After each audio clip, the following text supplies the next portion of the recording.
before we get to Chatzi Kadesh and then moving into the Amida, I want to take a moment. First, I want to introduce myself for those of you who are new here. I am Dr. Jeff Levin. I am the senior Jewish educator and the director of Jewish student experiences here at UCFL. So anything that is student-facing comes through me. And I wanted to talk a little bit this evening. You'll hear me talk again tomorrow morning. But in many ways, I want to build off of what Rabbi Jordan talked about. We did not coordinate this. It's just that great minds think alike. My friends, I really appreciate the fact that we are all gathered here together in this space.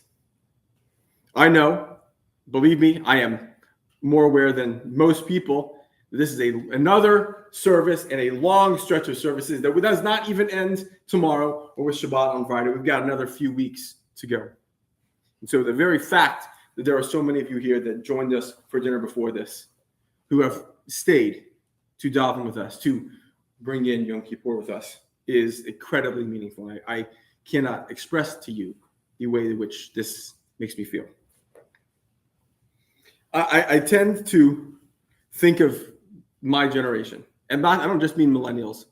I mean people born basically between 1982 and 1987 as a really specific type of hinge generation. We grew up with technology, but we were not overwhelmed by it. We got to go through all of high school and some of college without social media. That doesn't mean that we were better or worse. It just means that we are fluent in analog and we are fluent in digital. And all of that is interesting, perhaps mostly to me, maybe to Rabbi Jordan as well. But it's not really what I want to talk about today.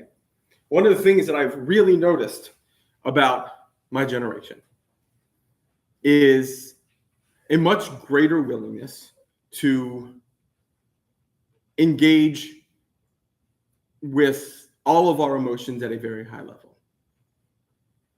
Now, that's not always necessarily a good thing. I think there's a way, I'm going to talk about it in a little bit, to think of over-emotionality as perhaps clouding some issues. But I want to talk about why all of this emotions, feeling them, expressing them, understanding what they mean and how to deal with them is good, and how it ties in with Yom Kippur and how it ties in with this season in the Jewish calendar. I really believe strongly that, we want to feel the good. We want to feel the bad. And you cannot understand the good until you have experienced the other side. You can't understand how good you might have it until you're on the other side of the hill, looking up and realizing, oh man, I'm in a valley right now. That point over there, that was good. I say this because on Yom Kippur, as we know, as we are now looking at my clock, about 50 minutes into an idea of this day being a day of denial. It's a denial of what we would probably consider to be earthly pleasures. We don't shave. We don't eat, certainly. We don't drink. And it's going to be a long 25 hours. But it's only 25 hours. I want us to understand that why we do this and how this ties in with all the things that I am talking about. The Jewish calendar and the Jewish week offer us all of these opportunities to feel the different emotions on a cycle. It basically bakes them in. It bakes in the joy of Rosh Hashanah, of dipping the apples and the challah in honey, followed right away by Yom Kippur, followed by Sukkot and Simchat Torah. We go up and down, the way life goes up and down. And I really firmly believe that this is deliberate. It's a reflection of what all of our lives should be.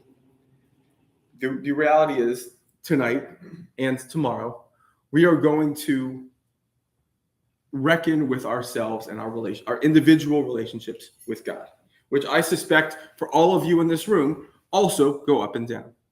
I hope by this point we have connected with the people in our lives with whom we need to make restitution or who need to make restitution to us. And it's now time for our final time of reckoning. And as we do that, as we think about what our year has been and what our year might look like in the future, I think it's important to remember that it is going to go up and down. Hopefully, you end at a higher note than you started. But all of these things, all of the joy that we are going to feel tomorrow night at 8:03 when we get to eat finally, all of the joy that we're going to feel on the night of the 14th when it's Simchat Torah, it comes from a place where we know the other side of the mountain as well. Simchat Torah could not be a better example.